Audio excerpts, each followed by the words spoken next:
Take a good look at these three young ladies.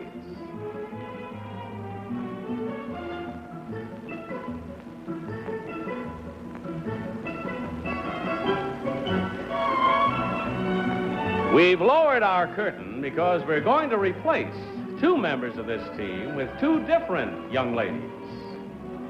Are you all ready back there? Now, may we meet our new team of challengers.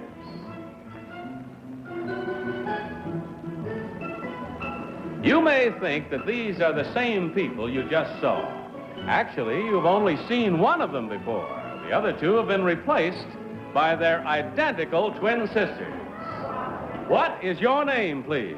My name is Cookie Lockhart. My name is Cookie Lockhart. My name is Cookie Lockhart.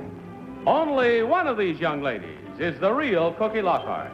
The other two are imposters and will try to fool this panel. Tom Poston, Peggy Cass, Orson Bean, and Kitty Carlisle on To Tell the Truth. To Tell the Truth is brought to you this evening by Polydent Denture Cleanser with new effervescent penetrating power that cleans years off your dentures. Polydent. And now, here's your host, Bud Collier.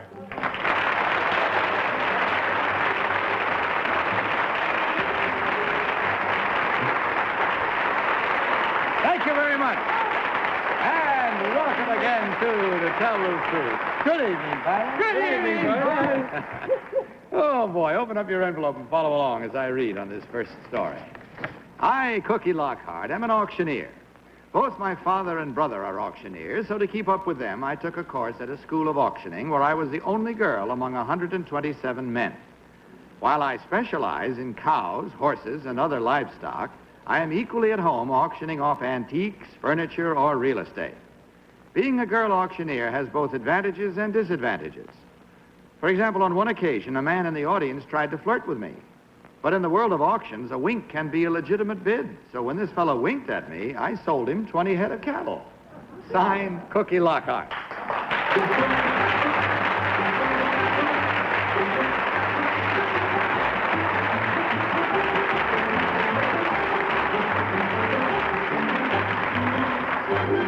Panel, these three young ladies, as you know, all claim to be Cookie Lockhart. I think it's only fair, since I love you all so much, to give you an additional hint, because this is a difficult thing.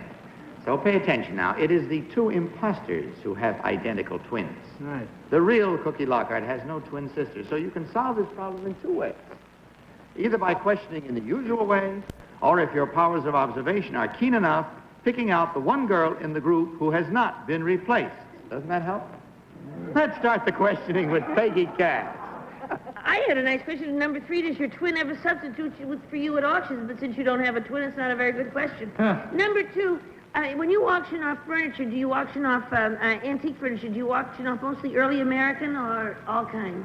All kinds. Thank you. Then number 1, what is Biedermeier? I don't know. You know number 2 what Biedermeier is? No. Well, I don't know your twin either. Number 3, where do you hold these auctions? Several different places, in barns, sometimes in big showrooms. Number 1, do you know what sandwich glass is? I'm sorry, I didn't hear you.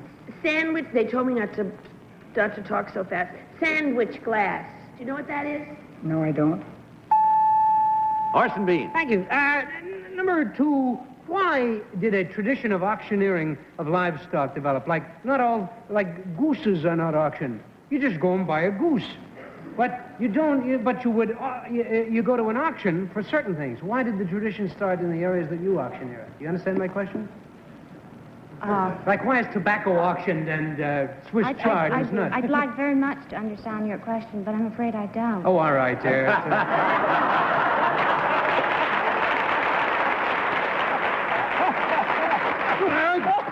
Beelzebub, we've been electrocuted. Mercy. I had such good light in. There's water all over the place. No. Kitty Carlisle. Number 3, there are different kinds of auctioning. Electrocutions. There's the last mile. There's an accidental death. The tobacco auctioneers use a special kind of sound. Could you do that kind of auctioneering? The producer said we may not No, but you could if you had to. Yes. Number 2, does your twin auction things off with you? What are you saying? Does your twin auction things with you? My who? Your twin. My twin. No twin? Well, ask her if she has a Have you got a twin? No, I do not. She doesn't have a twin. All right. Number 1, do you know who Peter Wilson is? No, I don't. Tom Poston. Well, how can I... Number 1, do you have a twin? No, I don't. And number 3, you don't have a twin either, right? Because if you do, you'd lie about it. You could. Right? Number 3, you don't have a twin, do you, sweetheart? I wish I did. I wish you did too. Number 1, why, besides the fact that your father and brother are auctioneers, did you want to go into this business? Very lucrative. How's that? Number 2, is that your reason for going into this career? No, it was easy. It was a family business. Well, all right. Number 1, can you tell us what school this was you attended? That's it. American I'm School afraid of she Auction. probably could, but we've got to start marking ballots and cease asking questions. So mark your ballots, if you will, for the one you think is the real one, without any consultation and without changing once you have marked. Just vote now for number 1, number 2, or number 3. Our team of challengers will, of course, receive $250 for every incorrect vote. Ballots all marked? In, under, and over water and everything. Tom Poston, for whom did you vote? Well, but I voted for number 3, and I had to base it on the way that she answered the questions and also the fact that I don't think she's got a twin sister or brother. Peggy Cass. Well, I voted for number 2 because she looks like the very same number 2 as before, and I don't think she was substituted. Orson Bean. I agree. It could be any of them. I don't necessarily think that number 2 seems the most like an auctioneer, but I looked deep into the all 6 eyes that were up there, and when the curtain went up again, the only 2 looking back at me were number 2s. I'm convinced of it. Kitty Carlisle. Well, I voted for number 1 because she has a nice deep voice, and I bet she's a good auctioneer, and I don't think she was substitute. I think it's the same girl I saw to start with. Very well. The votes are all in and the minds are made up, as you heard. Now let's find out which one of these 3 young ladies, in truth, is Cookie Lockhart. And by way of revealing who the real Cookie Lockhart is, let's do it a little backwards tonight, shall we? Let's have their twin sisters come down and pick out the imposters, okay? All right, twin sisters.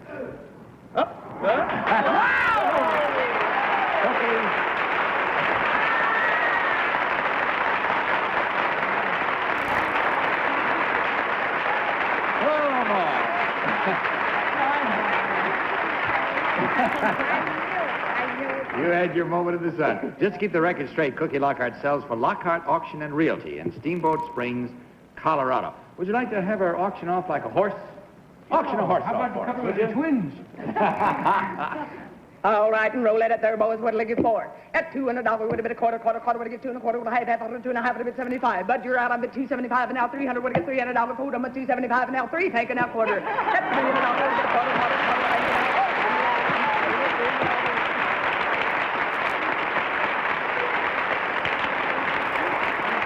Thank you very much, Cookie. Thank you.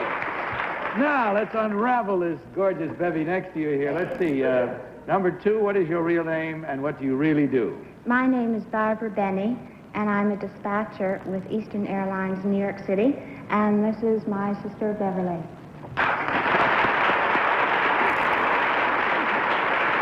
And number 3, what is your real name and what do you really do? Or I should say, what are your real names? My name is Edna Armstrong. This is my sister, Ethel. We're both interior decorators with W&J Sloan in Washington, D.C.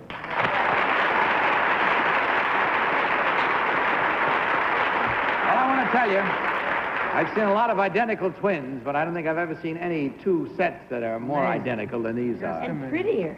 You're all lovely. 5 lovely ladies gracing our show tonight. Checking the score, you did real well because there were 3 incorrect votes. That's 3 times $250 for a total of $750. And we thank you for being with us. Good night, and God bless you.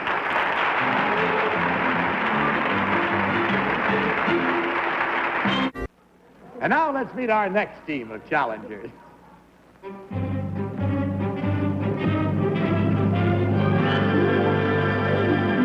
What is your name, please? My name is Robert Houseman.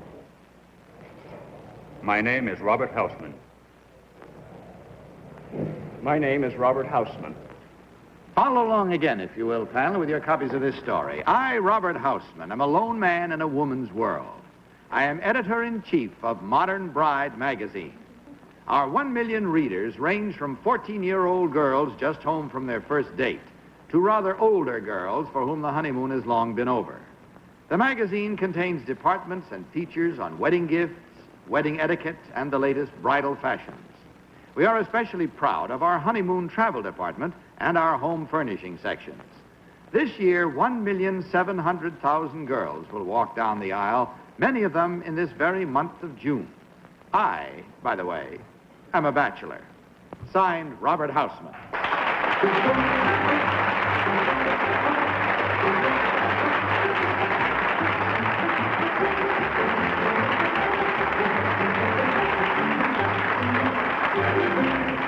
Panel, these three gentlemen all claim to be Robert Houseman. Let's start the cross-examination with Orson Bean. Orson? Thank you. My word, number 3, 1,700,000 brides this month. Well, that's a lot of potential readers for you, isn't it? It certainly is. That was a great idea. Who thought up the idea of editing a magazine geared toward brides? Well, it's been going on for 17 years. My word, isn't that great? It's an idea for a magazine. 17. 17, yeah. Number 1, if your 14-year-old comes home carrying a copy of Modern Bride, well, that's not a cause for concern. No, well, it's just that they're interested, I suppose. Number 2, if a little old lady in gold wedgies and ankle socks were to be seen walking up the street reading Modern Bride, would this mean that she had hopes for the future or just that she'd found it on the subway? How long have I been sleeping? Just talk to me, number 2. I want to hear I what guess I should answer that. Maybe she does have hopes, or maybe she has a younger great-great-granddaughter. Oh, Or maybe she has Dowager's hump. Oh, mercy. Kitty Carlisle. Number 1, why would a 14-year-old read Brides magazine? Well, just looking ahead to the future. That's pretty far-sighted, isn't it? Number 2, do you have many female employees? Yes, in fact, I have 10 editors, all females. Number 3, how come you're still a bachelor? Too busy being father of the bride, I think. Number 2, where is your magazine published? Where's which? Where is it published? It's published, actually, run off at Dayton, Ohio. Dayton. Right. Number 1, do you live in Dayton? No, I live in New York. Number 3, there's a very fine department store in Dayton. Do you know the name of it? No, I don't.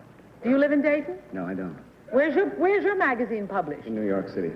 Number 2, how long have you been the editor of this? 2 years. And you, I still don't understand why. Tom Poston.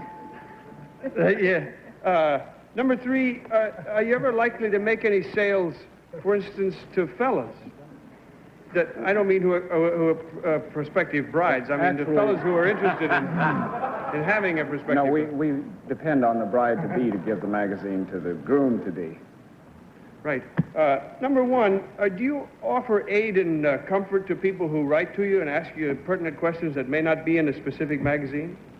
We try to accommodate them, yes, we do. Well, number 2, all right, ask number 2. How often do you publish, number 2? Every second month. And do you have departments that don't cover everything in each magazine? After all, you couldn't repeat everything each time, could you? Well, we cover pretty much of everything, but it's not a magazine catering to the Lonely Hearts Club type, you know. No. Peggy Cass. Lots of happy readers, right? Now, number 1, when you get married, do you plan to have one of those great big white jazzy weddings? You bet. Oh, you do? Gee. Well, now, number 3, what company publishes Brides magazine? Ziff Davis Publishing Company. Thank you. Now, I want to ask you, number 2, nowadays when girls are going to get married, they leave their patterns all over in the stores, then you go and, and you get the pattern, and that's the wedding present. Do you think that's proper? Which number? 2. What was the question? That's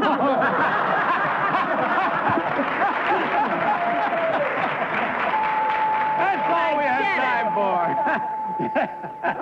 Time now to mark your ballots. So mark them at once, if you will, please, without consultation between you and without changing what you have marked. Vote now for number 1, number 2, or number 3. Ballots all marked. All right. Tom, for whom did you vote? I voted for number 3. The business that he is in, it can be a tough business. And in spite of the fact that he's extremely polite and well-spoken, I have the feeling that he could be tough if necessary. So I voted for him. Peggy Cass. Now, I I voted for him, too, but I voted for him because he's nice and cheery and comforting looking. And if I were a bride, I'd take his advice. Orson Bean. If I were a bride. That should be a slap.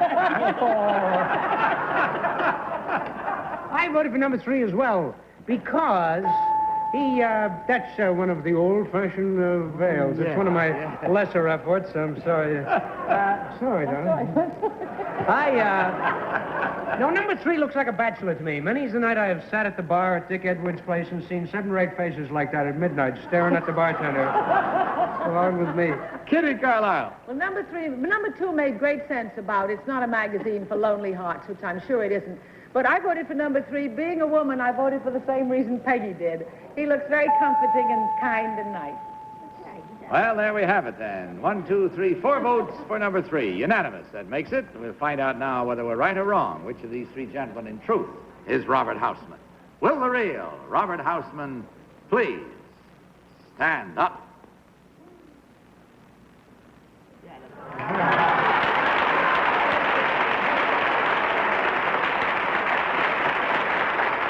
Thank you very much. Thank you. Well, they're running hot at just that moment. They really redeemed themselves after the first one. Really doing very well. Number 1, what is your real name and what do you really do? My name is Peter Luna. I'm a Seventh-day Adventist minister in Salem, New Jersey.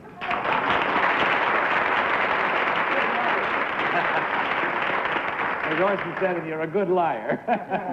Number 2, what is your real name and what do you really do?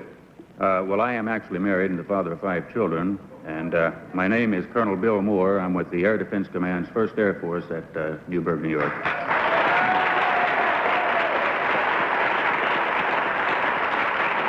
Well, we thank you all. In checking the score, we find there were no incorrect votes. In that case, there still is $150 coming your way, and our sincere thanks for being with us tonight. Hope you had fun. Goodbye, and God bless you.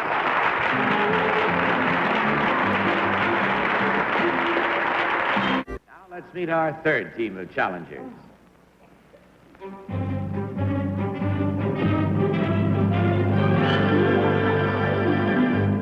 What is your name, please?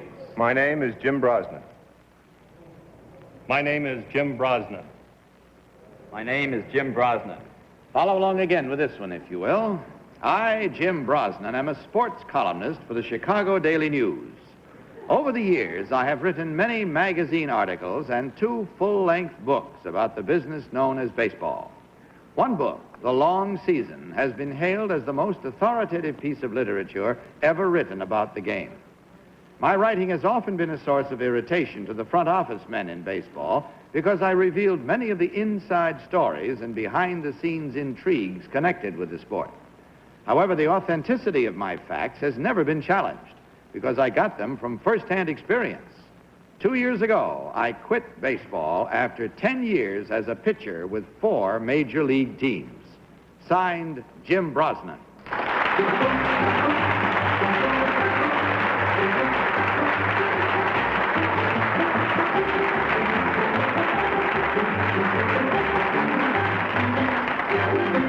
So, these gentlemen all claim to be Jim Brosnan. We'll start this round with Tom Poston. Tom? Gee, I read and enjoyed the book so much. Number 2, what is the meat hand? What is your meat hand? I didn't understand. What is your meat hand? A meat hand? Yeah. What is your meat hand? I suppose it's the hand you use to throw the ball with. Number 3, what is one of your wife's nicknames for you? Meat.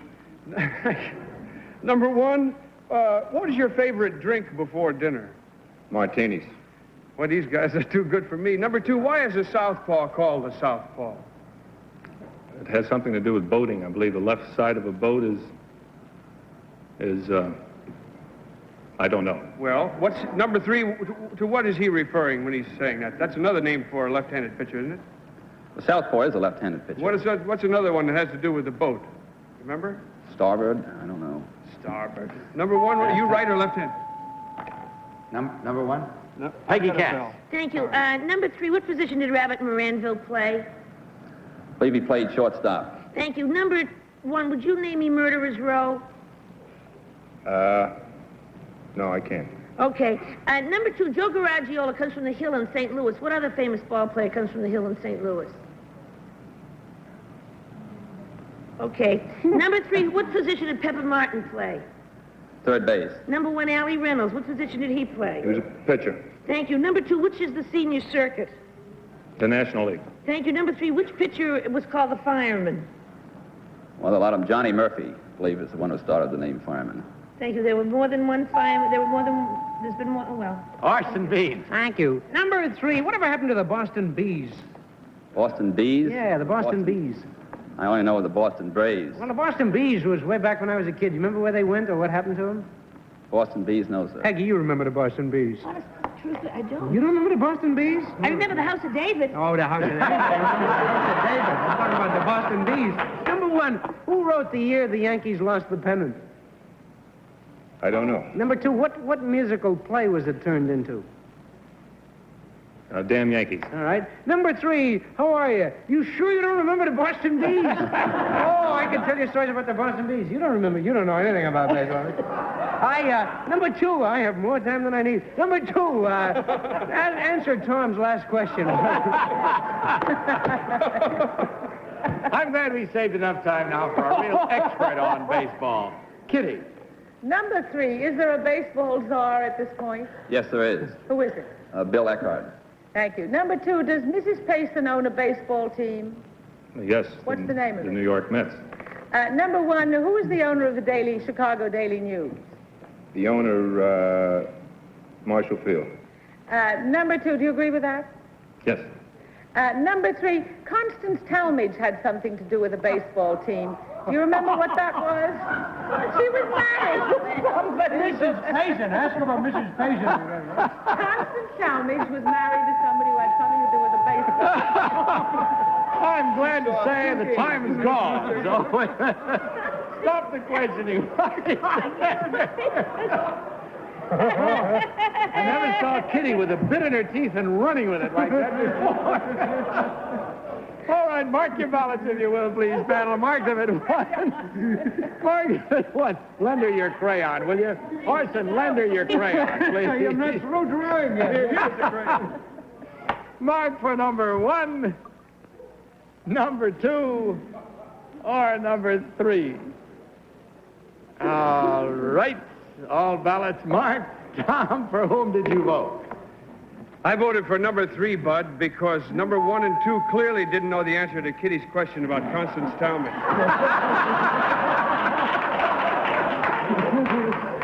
Peggy Cass. I voted for number 3 because number 2 should have known that Yogi Berra comes from the hill of St. Louis, and I just number 3 knew everything. Besides, he's clear of eye and he looks like an athlete. He's cute and everything.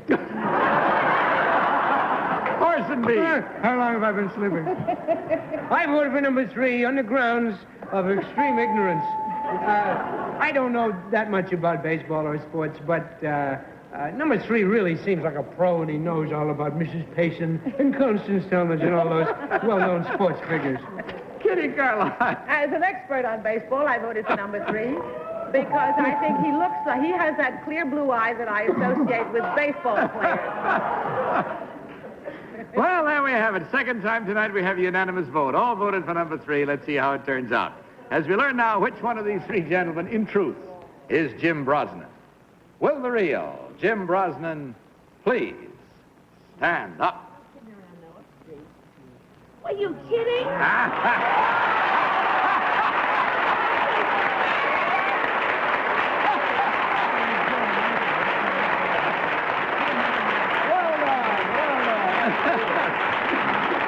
Oh, boy. Well, you really skunked them. Turned it right around and threw it in their teeth. Yogi Berra. Let me see now. Number 1, what is your real name and what do you really do? My name is Jim Duncan. I work on Wall Street as a bond salesman for Reynolds and Company. And number 3, what is your real name and what do you really do outside of getting all the votes? My name is Paul Godridge. I work for Westminster Industries. I sell sunglasses that are called Goggles a Go-Go. That's why he's so clear of eye. Oh, boy. Incident, just before we wrap this up, you all look so tall, but number 1, you look the tallest. How tall are you? 6'11". 6'11". Well, in checking the score, you got them all. That means $1,000, gentlemen, and thank you very much for a very fun evening. Goodbye, and God bless you.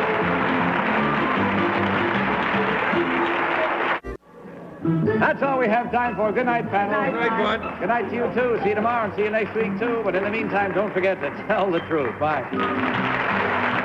To Tell the Truth is a Mark Goodson, Bill Todman production. To Tell the Truth was brought to you this evening by Twist Imitation Lemonade Mix, the weightless lemonade that's ready when you're thirsty. Johnny Olson speaking. Tonight's program pre-recorded.